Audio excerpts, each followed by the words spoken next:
Thank you. Microphone works? Can you hear me? Awesome. Hello, welcome to my talk about the Stuxnet-o-meter. I'll be talking about how to measure complexities in modern-day malware.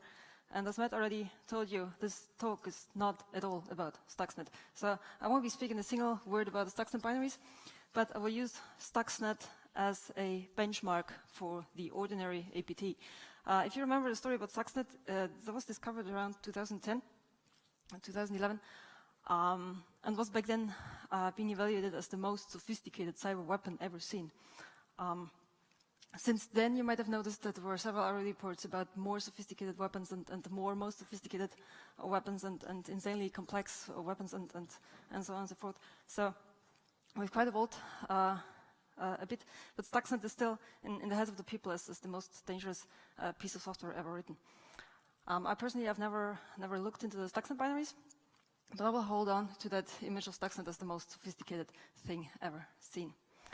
As Matt already introduced me, my name is Marion. I'm a reverse engineer. I work on malware, making a living working for a Californian company called Cyford, and they're developing threat detection technologies.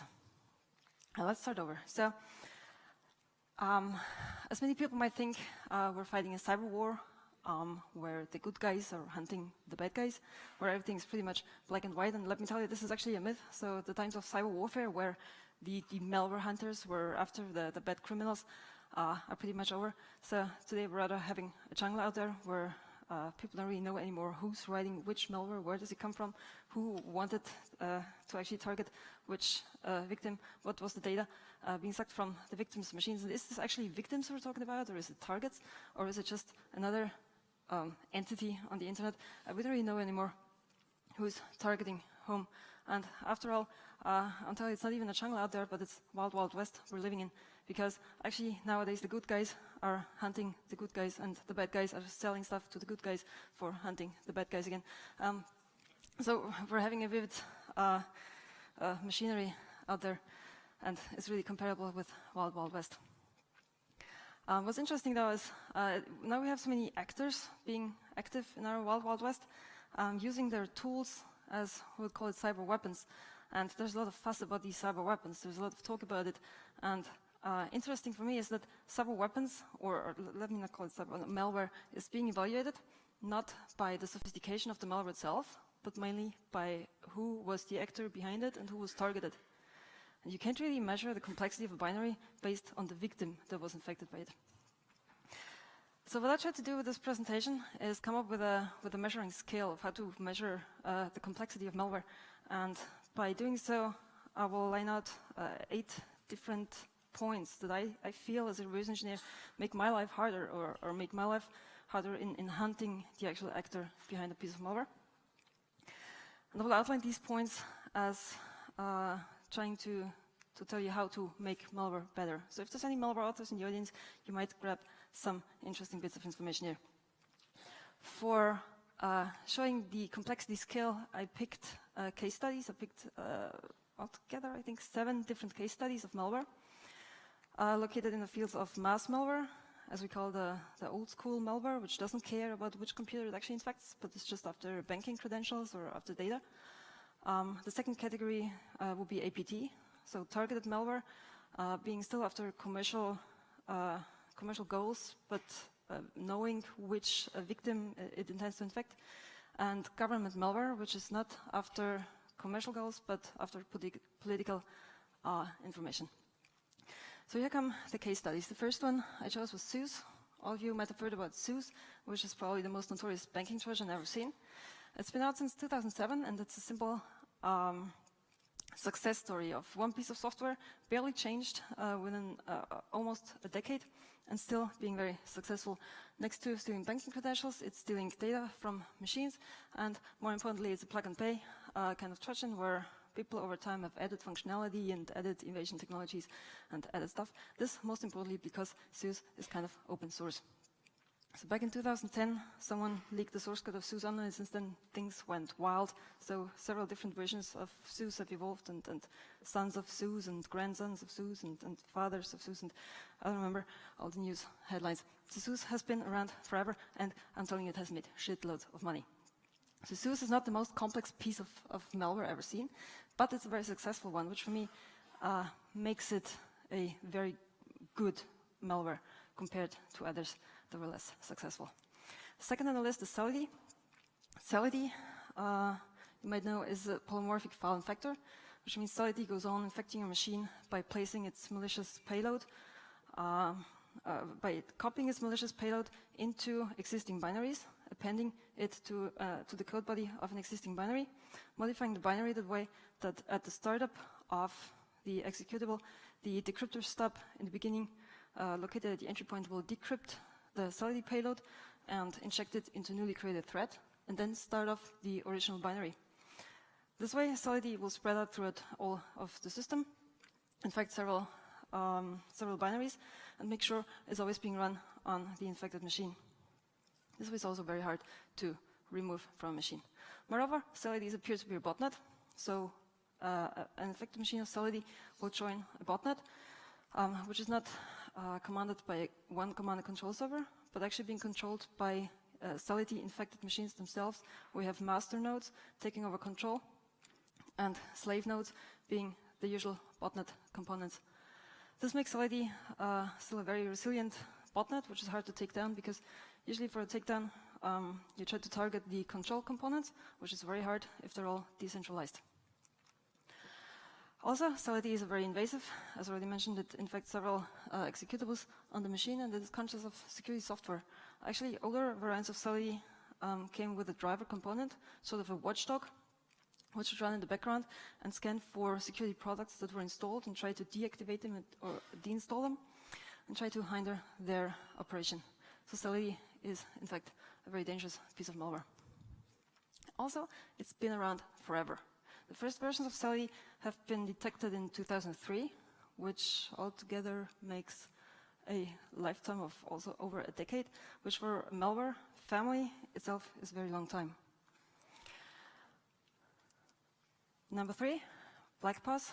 This is one of the APT examples that I chose, because BlackPos is surprisingly simple. So BlackPos is one of the most simple malwares I've ever reversed. BlackPos is a 2-component malware with a client component and a server component, which works sort of like this. So BlackPos originally was detected on the Target network, you know, the Target Corporation in the United States, where we have cash machines reporting to a central server. So Target is a retail company which found out that all of its cache machines have been infected with the client component of BlackPos, where BlackPos was just scraping the RAM and just parsing the RAM memory to find credit card information in the RAM.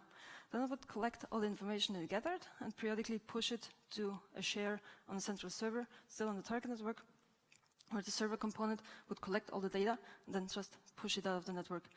This worked through a hub through Los Angeles over to Russia. The malware itself was written very simple. It was 2 kind of services that were just periodically scraping RAM, pushing to the share, taking the data from the share, pushing it outside of the network.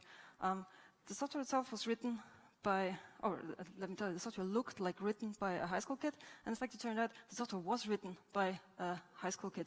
It was a Russian teenager writing BlackPos. And as simple as it was, BlackPos still made shitloads of money. So we have a very simple software making a lot of money, again. The next APT example I chose was HAVEX. HAVEX was a remote access Trojan being used by an operator called Energetic Bear. Bear for, I think bears are a really Russian animal, apparently. No, I'm kidding. So HAVEX was targeting ICS systems, trying to gather information about industrial control system servers on networks, which worked through the Windows OPC interface, where Windows gathers information through COM and DCOM about servers on the network, and this information was pushed out of the infected network. So HAVEX itself has a lot more component, but this ICS scraping component was the one gathering the most public attention, because it was something that analysts hadn't seen before. And you wouldn't imagine how surprised reverse engineers who work on malware are if they see something that they haven't seen before. So highly innovative. The first example of nation-state malware I will be talking about is Evil Bunny. Evil Bunny is a part of the Animal Farm APT. Animal Farm that name evolved by, was created by security vendor Kaspersky. There were other entities giving it a different name, Snow Globe. Snow Globe is the name that Animal Farm got by the, was given by the Canadian intelligence service, who figured that Snow Globe can only be operated by the French government. So we have reasons to assume that Bunny was operated by the French government. We have the Evil Bunny. Evil Bunny was a scriptable bot. It came with an integrated Lua interpreter, which is download text-based Lua scripts to script its own code body. This works the following way, that the Lua scripts can call back into the C code, into the static compiled binary of Bunny, and modify its behavior at runtime. The second nation-state component I want to talk about was another actor of Animal Farm, or Snow Globe, as you want to pick it, was BABAR. BABAR is an espionage trojan. BABAR is out to log keystrokes and steal screenshots and steal information about running applications, steal data from the clipboard, like steal virtually everything that's happening on the machine, sending it to a remote server. The implementation of BABAR was really surprising because it was surprisingly simple for being supposedly a nation-state malware. A lot of the, it's called sophisticated parts of BABAR looked surprisingly similar, like code being found on Code Project. How many of you have seen Code Project, the website? Great. I don't know who are the people writing the articles on there, but you would be surprised how much of the code being published on Code Project you find again in malware. Altogether, BABAR was kind of stealthy malware, trying to hide its presence on a machine by injecting code in a remote process, in a system process, and creating backup instances in two more processes running on the machine, while the main instance would do the espionage, and the child instances would wait till the main instance dies, because it was only hosted in a host process, and then take over the execution. So we have a very stealthy piece of espionage malware. The last piece of nation-state malware I wanted to talk about was Cheshire Cat. And we have the Cheshire Cat. How many people here have heard about Cheshire Cat? Few raised their hands. Okay, so Cheshire Cat was first talked about this summer in Vegas, where a colleague of mine and me presented on it for the first time. So we published it there. I don't wonder that you haven't heard about it. Cheshire Cat is a very, very interesting group of malware. It has been around for almost 10 years, since 2002 until 2011, which for an APT is a very long time. Let me tell you, I'll spoil you. This is nation-state malware, and now I give you the exercise to actually attribute yourself who you think, which nation is behind this kind of attack. So it's been around forever. The binaries we examined are targeting very old Windows platforms. So we're not talking about state-of-the-art malware, but malware which tries to infect and persist on Windows NT 4 and even older, Windows 95 and 98. The main target of Cheshire Cat malware was network monitoring, seeing which data is going in and out of the machine, monitoring terminal server sessions, and exfiltrating information from the infected machines. And the most important bit about Cheshire Cat, which could help you attributing, I haven't told you yet, is that it drops temp files which start with a tilde and a D. You might have heard about other malware out there operated by nation states which drop tilde D temp files. All right, I'll leave you with this. Complexity, what? What's the complexity that we find in malware? Or what's the complexity that I would find as a reverse engineer? What do I think is challenging? I came up with the Stuxnet-o-meter to measure the complexity of a given piece of malware and compare it to another piece of malware. This is not entirely serious, but targeting all the reports and all the news that are out there about the next most insane nation-state malware that is targeting the planet. So the Stuxnet-o-meter looks like this. We have a lot of complexity down here. Then we have the endless 3 dots, and then Stuxnet up here on top. Stuxnet being considered the most complex piece of malware ever. So the Stuxnet is our benchmark, and we want to compare it to the ordinary APT, to the case studies that I just presented. But how do we do this? How can we measure that bar? So for measuring that bar, I came up with 8 points that I find challenging when analyzing a piece of malware. And I will now tell you how malware does that actually wrong. So I'll present how malware gets these 8 points wrong and how it could do it better. The first mistake that malware usually does is it's not unique. As soon as you want to infect more than, let's say, 5 machines with your malware, you might want to look out that the binaries you place on these machines are unique or are differable from the other ones. I'm not kidding. We actually, Animal Farm has a set of malwares that are denial of service bots. These are built for building a botnet. You might consider a denial of service botnet should be considerably large, so you want to infect a lot of machines. These binaries, though, they came without any uniqueness. They came without a packer. They came without self-modifying code. They came without any attribute that made them unique. So imagine building a botnet with the same binary all over again. How long does it take for a security company to actually pick up the binary? Well, let me tell you, I worked in an antivirus company. It usually takes them from 2 hours to 2 days to create signatures for a new binary. And then you have a botnet out there with, let's say, 50,000 infected machines, and with one single signature, you find all of these infected machines. So you see, binaries want to be unique. Runtime packers are a bad idea, though. Runtime packers are a pattern that can be matched by antivirus software themselves, so they trigger heuristics. But let me tell you, very simple. To create different binaries is by using compiler settings. Just a tip, with the compiler settings, you can at least create some hundreds of different binaries from one and the same code base. Other pieces that give me a hard time are dynamic API resolution. So API calls in the binary usually tell you what the binary is about to do, and as a malware author, you want to hide them. Same thing with strings. You don't want to show any clear text strings in your binaries, and there are several methods to actually hide these. Interesting in that case is the use of subtle obfuscation and self-modifying code. Let's have a closer look at how this could work. A very easy way to hide API calls are jump tables. Like, this is really very easy to implement and already gives big trouble to a reverse engineer, because by using a jump table, you're using indirect calls within the binary which don't show the actual API name. So the reverse engineer at least has to analyze the jump table before he can look for the API calls. There's a lot of other methods to make this a lot harder than jump tables, but just so you know, you have to hide your API calls. As mentioned with the strings, you don't want to have clear text strings, and shown here is a very simple method to hide your strings from the binary and also from the memory at runtime.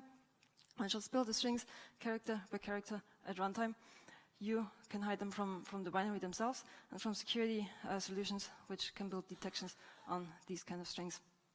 There is also a lot more complex methods to hide strings.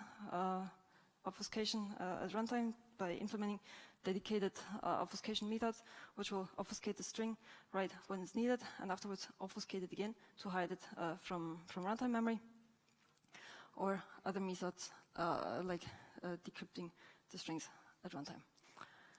However, one piece of malware that got this very straight was ZEUS. ZEUS was actually one of the only malwares I ever found which managed to obfuscate the payload in memory. So when analyzing malware, you should keep in mind that usually malware is built in layers. Usually you have your payload, which is wrapped in a packer, which is wrapped in a protection layer. So as an analyst, you make your way through the packer, you make your way through the protection layer, you end up with a payload, you analyze the payload. Things that you mostly find there is clear payload. So as soon as you are on the payload, you can just read the x86 code, read your API calls, and you're perfectly fine. Not so with ZEUS. ZEUS managed to actually obfuscate the payload themselves. So this is not rocket science, obfuscating code. This is actually pretty simple. But most malware doesn't get to the stage where the payload itself is obfuscated. How do you implement this kind of obfuscation? Well, there's a very simple method. One simple example I picked of self-modifying code. Where you can see here, on top we have this jump instruction, which when debugging through the piece of code changes its layout and looks like this and turns into an increment instruction. This works the following way. You have the jump instruction up here, if I can point it up here, and the jump instruction itself has a length of 6 bytes. So any disassembler will give the jump instruction 6 bytes of length. The trick here is that the jump instruction jumps at the sixth byte in its own instruction. So this jump instruction, you can see here, this is the address of the instruction itself, being seen here, +5. So jump jumps here, and as it does so, creates a new instruction right there, which turns into our increment.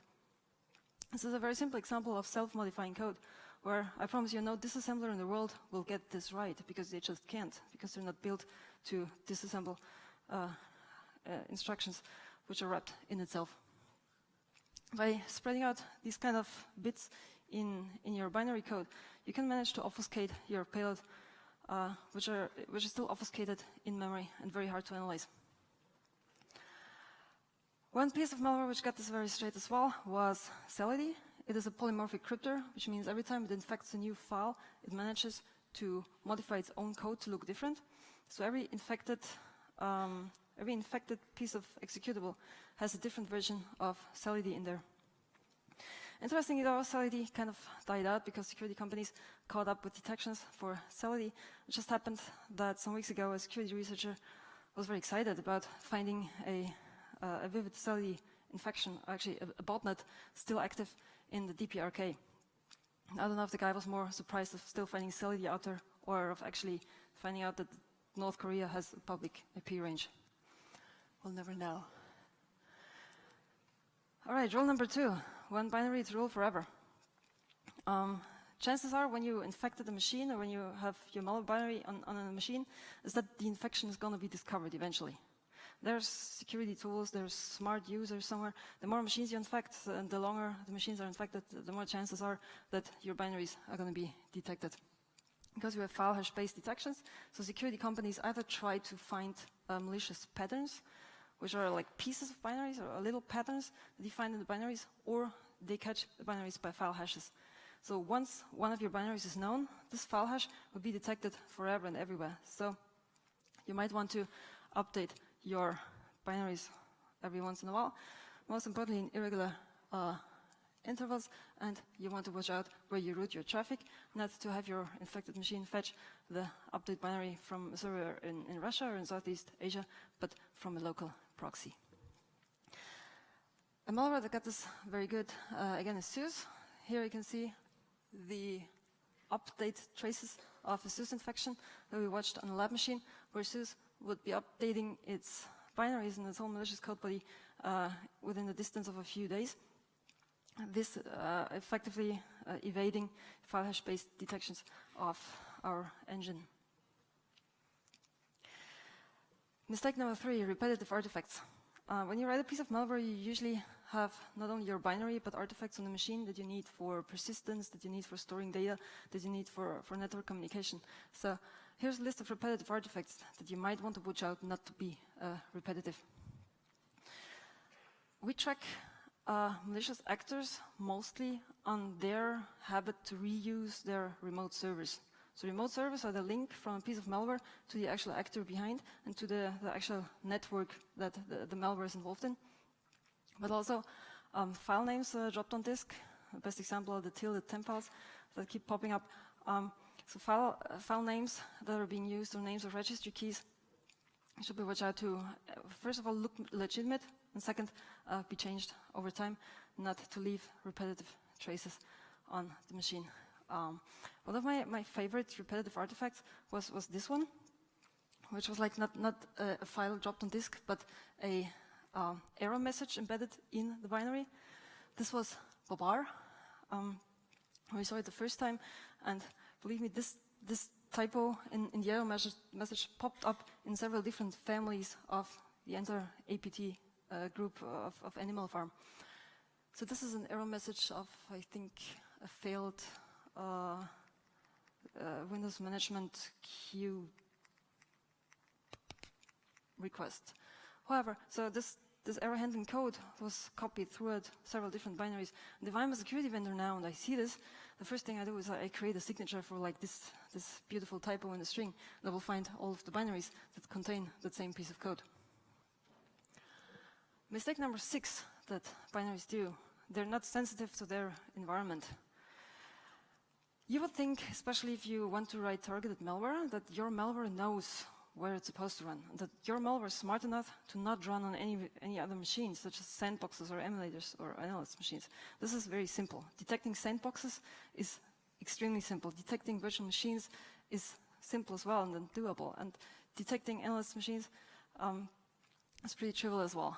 Sandboxes can be detected not only by binary habits of the sandbox, but also by the behavior of the machine itself, of the user data that should be on the machine, which on the sandbox is never there, the user interaction with the machine. All of this tells you that the environment you're running in is not an active box that is being used by an actual human, but a sandbox. More importantly, especially if you write targeted malware, the targets you're after are usually homogeneous. So you know you want to target a specific entity, a specific company, for example. You know the company uses specific software, they use one specific security product, they have specific network settings. If you find this out before you write your malware, you can actually write malware dedicated to running these systems and make it impossible for sandboxes to ever analyze these pieces of malware. Quite simple example which I found was malware only infecting Tuesdays. Or not Tuesdays, but actually dedicatedly only infecting the 16th, the 17th, and the 18th of the next month, which is a very simple, very effective method to hinder sandboxes in analyzing it. So if you plan to target a specific company, you can, with such a simple method where I just check for the date, teach your malware just execute in the time frame where you expect your infection to happen and to not infect anything afterwards. No sandbox in the world is able to actually follow this logic and still execute the binary. I promise you, they're stupid. A malware which did such kind of things effectively was Cheshire Cat. The Cheshire Cat would go out, analyze the environment it was running in, and just run on dedicated machines. A beautiful match for this was that Cheshire Cat was dedicated to run as a shell extension, as an icon handler, which means for this persistence method, Cheshire Cat was loaded with an icon for a specific file type, which were temp files, and would only run there in the context of the program manager. The program manager is the Windows shell, the predecessor of the Explorer, the Windows Explorer. So the current Windows shell is the Windows Explorer, and program manager was introduced before that, sometime around Windows 3.11. And if Cheshire Cat would not detect this specific window name in the Windows shell, it would not execute on the system. Also, Cheshire Cat is on the lookout for security tools throughout execution.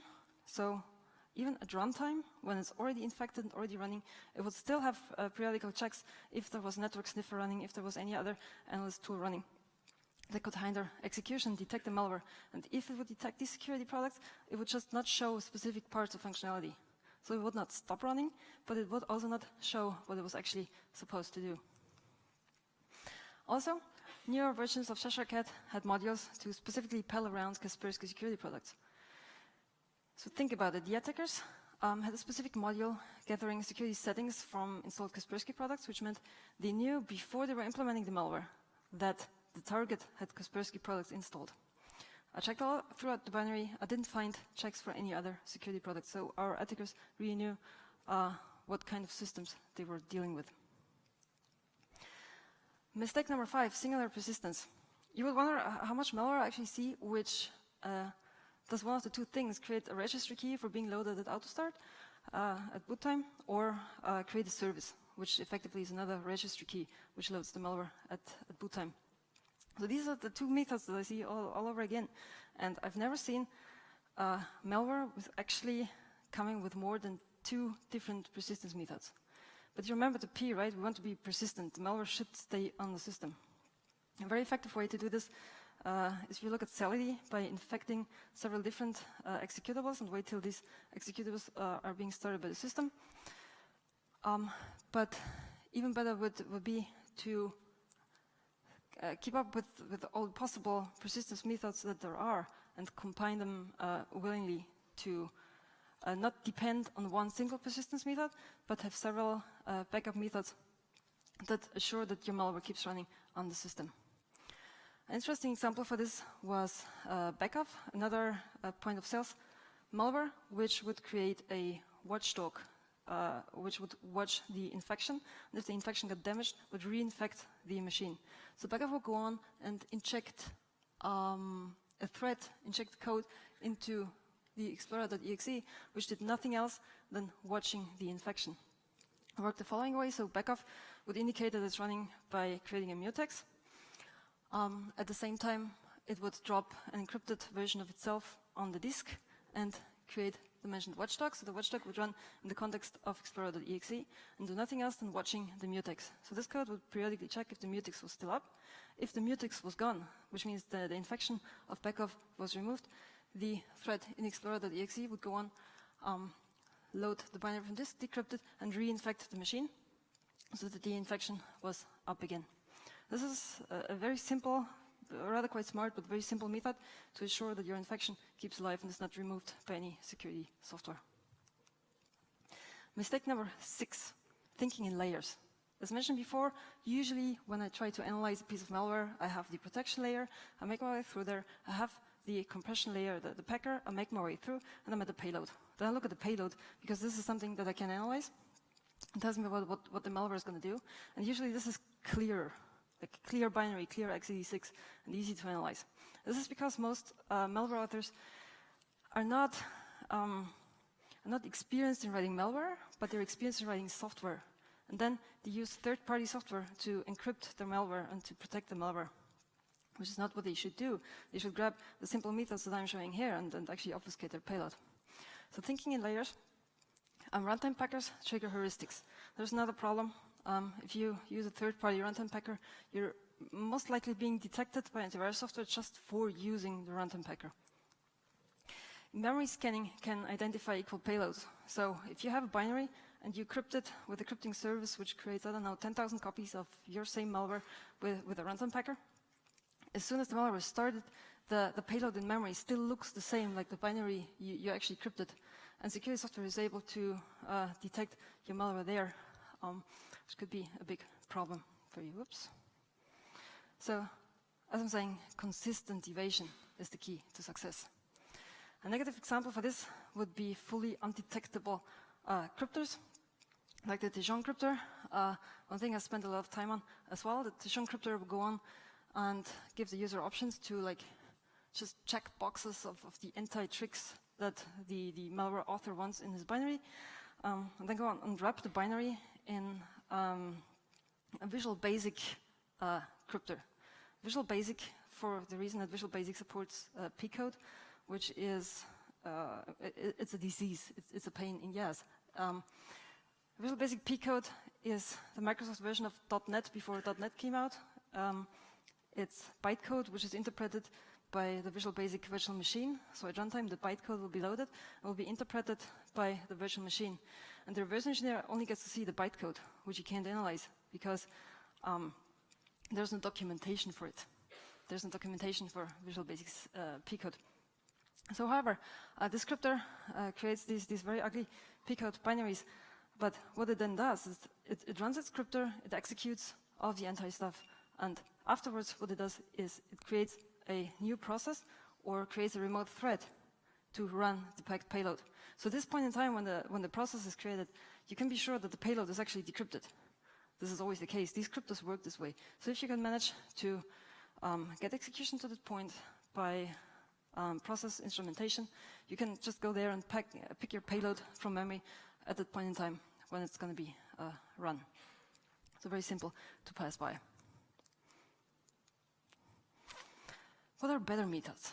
Be creative. I told you, code obfuscation is very difficult to analyze. Obfuscated code for static analysis is close to impossible because you have to go and disassemble the code yourself. Because your disassembler is failing, you have to go through the code and see which instruction is actually real and which instruction the disassembler got wrong. String obfuscation. Hide your strings. Add dead code to the binary. There's nothing worse than having a 5 megabyte binary where 4.9 megabytes are just garbage code, which look like productive code, but actually do nothing effective in the binary itself. Event-triggered evasion. You don't have an evasion layer, you don't have a protection layer, you want to have evasion all throughout your malware binary. And most importantly, abusing structures that are already there, like object-oriented code. It's considerably difficult to analyze a C++ binary because C++ adds a lot of structures to your binary that you have to go through to actually find the productive code inside of the binary. And this is not a packer, this is like standard, this is C++. So if you use C++ and implement a lot of inheritance in your objects, a lot of dependencies of your classes, then you automatically create a lot of code, a lot of structured code inside of the binary that the reverse engineer has to make its way through. All right. Again, malware that got this very, very straight is Cheshire Cat. Here's our Cheshire Cat again. Cheshire Cat constantly monitors for security products. It doesn't have a layer which protects the binary, but it has the evasive functionality built into the payload. It would have 9 different CNCs, which it would contact not periodically, but in large distances of time. So there would be a long lapse of time between contacting the CNC server to cause no noise on the perimeter of the network. It would carefully consider the internet settings of the machine and follow the standard settings to not cause an anomaly while contacting its remote server. It would even support the option for dial-up connections if the machine still had a dial-up connection before calling to the internet. So you see, Cheshire Cat very well considered on all layers of its operation and how to be evasive. Last but not least, and rather quite common in nowadays APTs, the communication to the internet will be done in a separate process. So Cheshire Cat would start an invisible instance of the default browser and inject its CNC communication code into this browser instance to have the web browser talk to a remote internet address and not catch any attention of security products. All right, mistake number 7, we're almost there, monolithic design. A lot of malware is just built as a standalone binary to infect the system, while what they should have is a framework design to have not one binary do all the jobs, but have different binaries, or different components, different plugins do the dedicated work of the malware. This one is easier to update. You can just update piece by piece, and it's more flexible and more evasive to have different components invading the computer to a certain extent. Again, in invasion, SALITY is genius because SALITY has several different instances of itself on the system and has multiple instances of itself running almost all the time, which communicate with each other. And as mentioned, the older versions have a driver component which would do the protection or the watchdog functionality of the malware. Also, you're faster in development, seen at ZEUS. ZEUS has plug and play. People, after open sourcing of the malware, could just go and develop their own protection mechanisms or their own functionality for the ZEUS malware. A nice example for this, plugins are the new pink, is Animal Farm. So Animal Farm didn't only come with BABAR and Bunny as their functioning Trojans, but will also come with a framework component, which was sort of like the first stage malware being installed to target systems, and then decide which plugin or which plugin malware to download next. Here you can see the very sophisticated, no, I'm kidding, the plugin installation routine, which would just plug new functionality into the actual framework installed to the system. Yeah, they didn't actually get that right with the string obfuscation. However, you can see this in a lot of APTs and mostly nation-state malware, which doesn't come as standalone binary, but as a platform, and then just choosing and picking the functionality that the platform wants to add. All right, mistake number 8, known spheres. A lot of malware, I keep repeating myself, a lot of malware is not that smart at all, but does the same things over and over again. Security companies have become smarter over time and have been trying to detect these same things that are happening over and over again. So Nowadays, we're no more dealing with the stupid scanning engines that antivirus industry came up with 20 years ago, but you actually have smart security. Well, we try to build smart security software which searches for patterns not only in the code, but also in behavior. And if malware just does the same things over and over again, at some point, even if we're slow, we're going to have the patterns to detect the behavior that's repetitive and that's happening again. So this way, we can detect malware which is moving in the known spheres. What are the known spheres? Remember, we want something advanced. So be creative, find new battlefields, and move to spheres that are not that known at all, which would be like, for example, virtual machine execution. I told you, like with VB6P code, virtual machine execution is a pain for any reverse engineer, because you have to go through the virtual machine to actually find out what your pseudocode is intending to do. So you have to eventually analyze the virtual machine code and put the pieces together that your virtual machine handlers should be doing based on the bytecode from the binary. Kernel is still a feared region for reverse engineers, so you won't find so many analysts and you won't find so many security solutions which are able to analyze code that's being dedicated to running kernel, even if the code in kernel is not that smart at all, as you will see when looking at rootkits. So as soon as something's running in kernel, you are on not the safe side, but a safer side than the user land. Bootkits and never dare to actually touch BIOS, because I don't know any security company nowadays which can actually watch your BIOS or secure any other component than what's running on in your memory or what's on your hard drive. This up with the known spheres, something that was smart but not that sophisticated at all was OPC. We're back on the energetic bear on HAVEX. HAVEX would try to spy on industrial control systems, which are basically built as a server-client architecture. So you have your clients, which are the human-machine interface that will talk to an OPC server. So the basic Windows application could talk to a Windows server, the OPC server, which would translate the input from HMI to the actual industrial system. Now, I have no idea of industrial systems. I'm telling you this straight up. I have no idea of ICS, but I'm good in Windows reverse engineering. And what we found out when going through HAVEX is that this entire OPC thing is still only a Windows API. So if you're able to read the documentation of Windows APIs, you will have no trouble at all analyzing HAVEX and its ICS component. What this ICS component did, though, was cause a lot of media attention.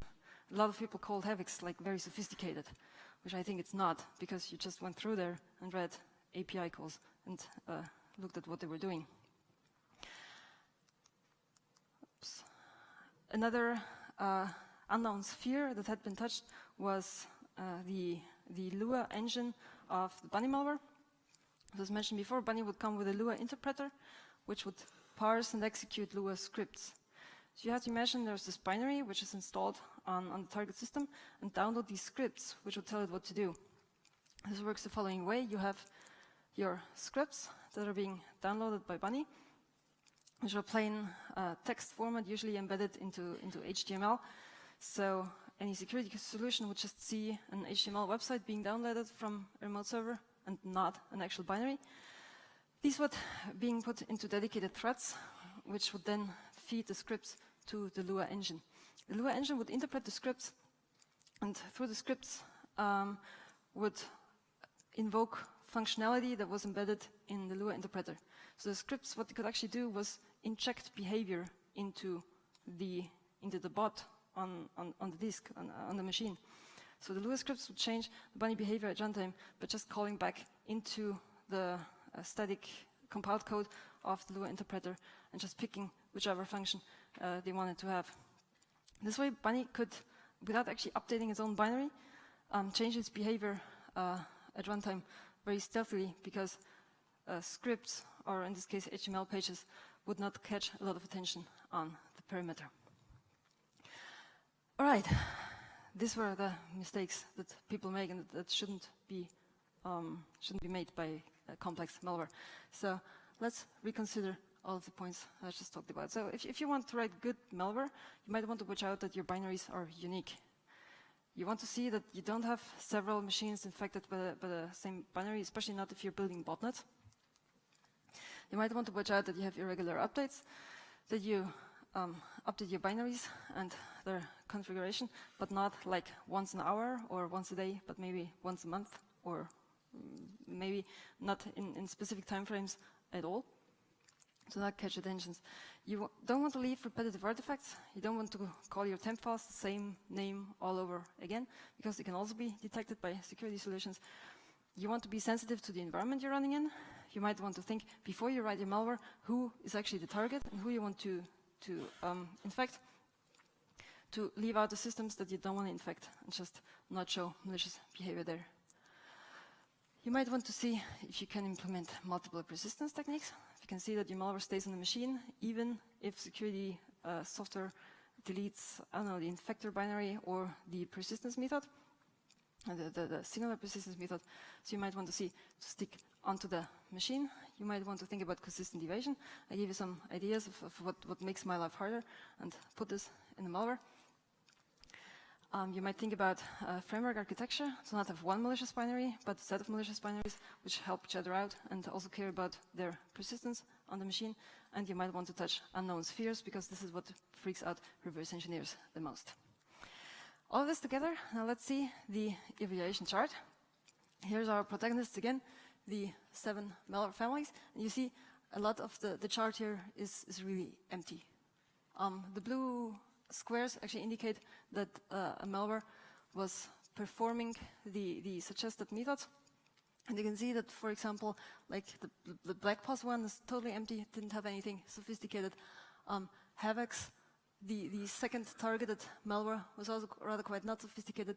ZEUS had some interesting bits, but was also not very smart. And BABAR, the highly praised French espionage malware, wasn't that sophisticated either.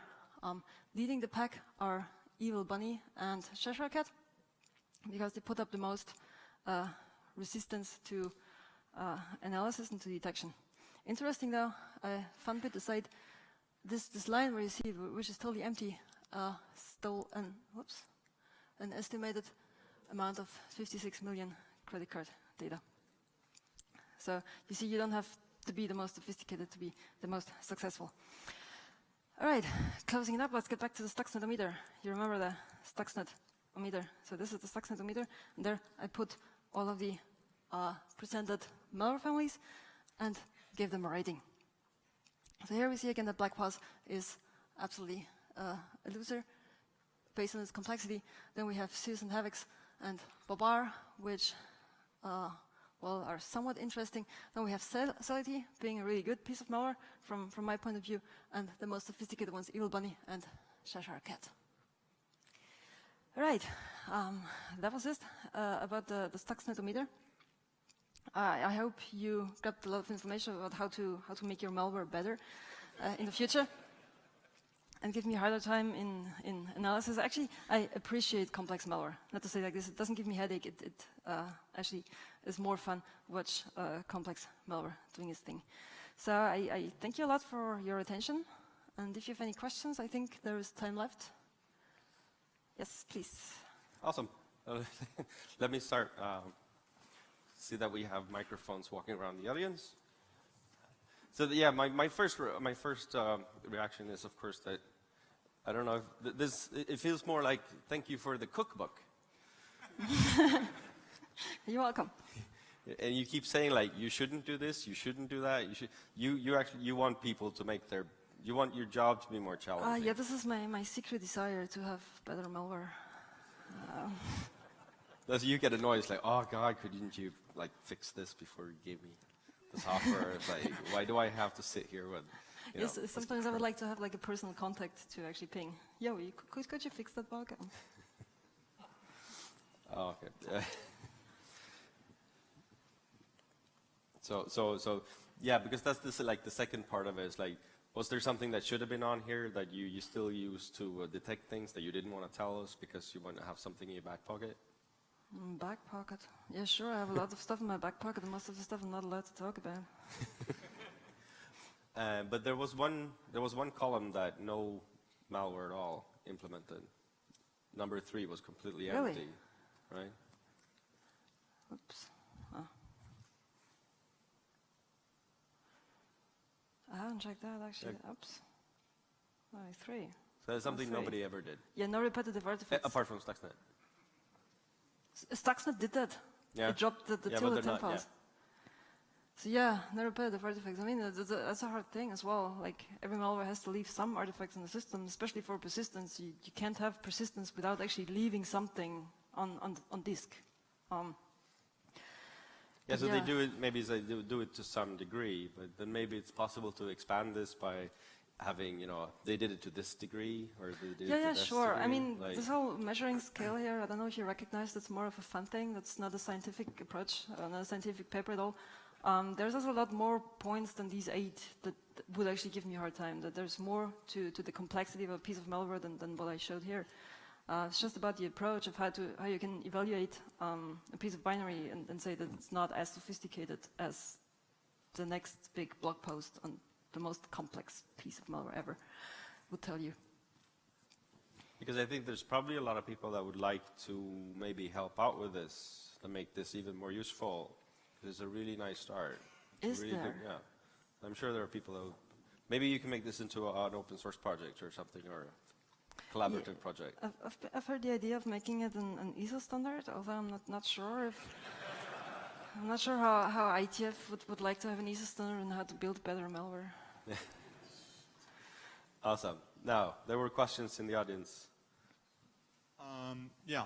So if you're an unexperienced programmer and maybe you have your source code kind of in a bad way and don't have really weird kind of dependencies, is that going to show off as easily noticed programming mistakes or a good obfuscation? Sure. You would wonder how many program mistakes you actually find in malware. So that's the thing that I like about my job. Working on a specific piece of malware, you kind of get to know the author. So it's a very personal thing that's going on there, because you see what he did right, what he did wrong, and sometimes you even see what he thought when implementing a specific bit, and you think, I would have done it better. But I mean, sometimes it's on the edge where you say, like, was this now stupidity, or did this actually make sense? Like, especially when it comes to garbage code, when you find unproductive code in a binary, you very often have this moment where, like, I'm not sure if that was what he intended to do now. That answers your question. Okay. Thanks for impressive presentation. I'm impressed. Well, thank you. I'm curious about the thing. Most guys, I guess, like to find their ways behind shortcuts, behind whatever protection you got. But you mentioned during here that some has protection itself as a malware, indicating, well, I'm in a virtual machine, I have, someone's running soft eyes on me, whatever. And has it been any tryouts or checks that could be effective to actually kind of mitigate the effects of the malware by actually trying to poking it in some way, except for all these protections you have got as in deadflies and others? Are we talking about the protection of the machine or protection of the malware against detection? The machine and the user's state, of course. User. Yeah. Yeah, of course. I mean, countering the countermeasures, sort of, you mean. Yeah, it is possible to detect malware actually by the fact that it tries to detect you. That's being done. It's just that the funny thing is that this is not per se an illegal thing to do. It's just the same as antivirus detects runtime packers. Runtime packers themselves are not malicious. So actually, evasive behavior is not per se indicating malware in all of the cases. It does in like 98% of the cases. But then the 2% cases are like really pissed off with your security solution because you're detecting their product. So there is software vendors out there using runtime packers and using virtual machine detection and using like all sorts of funky stuff. And they want their legitimate software product to still run on any machine. There's actually, there have been lawsuits or threats of lawsuits against security companies because they would detect this obviously malicious thing that wasn't malicious after all because it came with a license agreement. Okay, thank you. Have you ever come across a malware which, when compiling, injects random open source code just to obfuscate and call that open source code? Just run random code? You mean dead code? Yeah, sure. Has been seen. That was one case where I wasn't quite sure if the author was serious with what he was doing or not, because it is easy to embed code, unproductive code, within the productive code. It looks as if it were productive. If you just have, like, let's say a branch, which, how's it called, opaque branches, which are always true or always false. These are like perfect occasions for placing dead code in there, which is never executed because the branch always goes a specific way and never the other one. But then you have analysts like going statically through the code, not checking the branches, but checking the code. And if you place like interesting stuff in there, the analyst will stick there forever and analyze all the garbage. I promise you, I did that. And afterwards find out that this was like lost time. So yeah, garbage code, I love garbage. No, I hate garbage code, but if I was a malware author, I would love garbage code, obviously.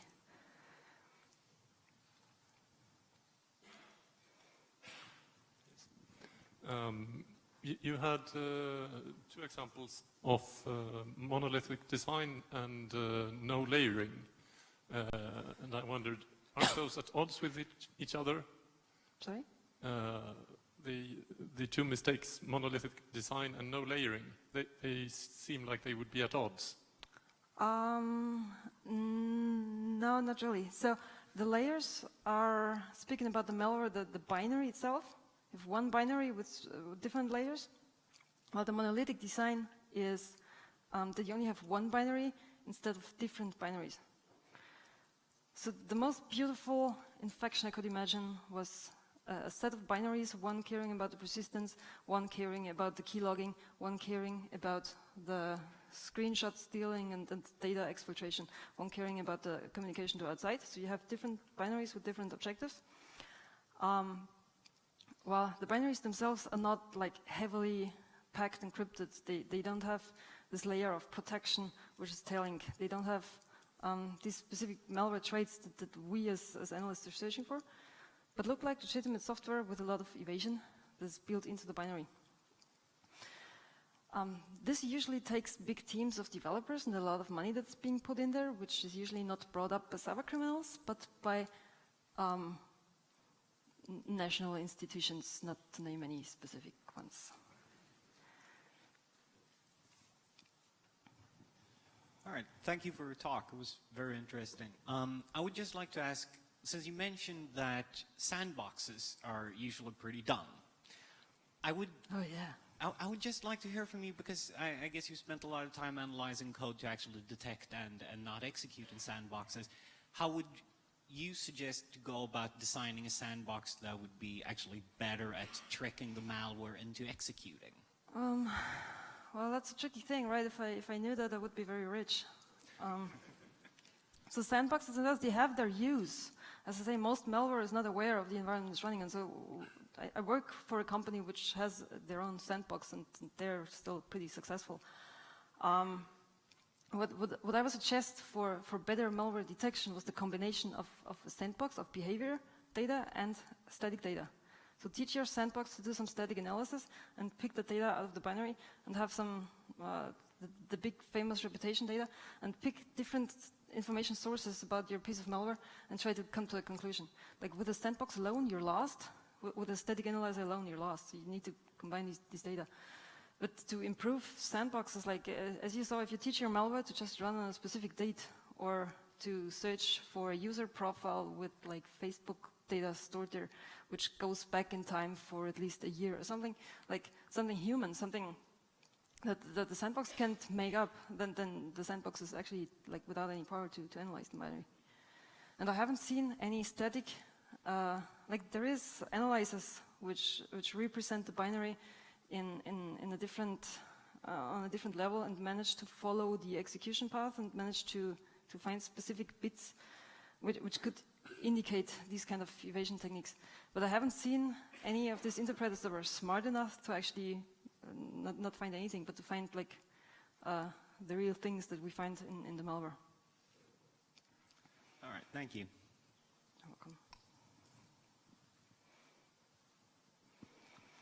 No more Yeah, questions? I got one more. Over there. Just out of curiosity, my perception on a lot of this, in terms of looking at it, is that commercially written spyware would probably be a lot of times more complex than a lot of this stuff. Would I be correct or wrong about that? Yeah, so the complexity and the economical success is sort of never really connected, as you saw in the blog posting. The thing is, if you want to survive in the mass malware market for a long time, you need a lot of evasion. Otherwise, your binaries are being detected and you're out of business within a week. So with ZEUS and SALITY, which have been around forever, they had a lot of development time. So this malware has been continuously developed over time, and it's still out there to infect like random machines and deal with random security solutions also. For an APT or like with the Blackbox and HAVEX, they were really like after a specific company with specific machines and specific installations. They could be like sloppy when it came to evasion because they knew that there was nothing to evade, especially for the target network. There was like literally nothing to evade. So that might explain why the complexity is like a different one. Also in a lot of APT attacks, as it was with HAVEX, I have the impression that there were like software developers behind the malware and not malware developers. Like you delicately see in a piece of malware if it was written by someone who knew how to write evasion, knew how to implement obfuscation. And you see software which was like beautifully structured and multi-threaded and like very good exception handling and very good failure handling. You see that there was a software developer there and not a script kiddie. So this might explain why one is more complex than the other one.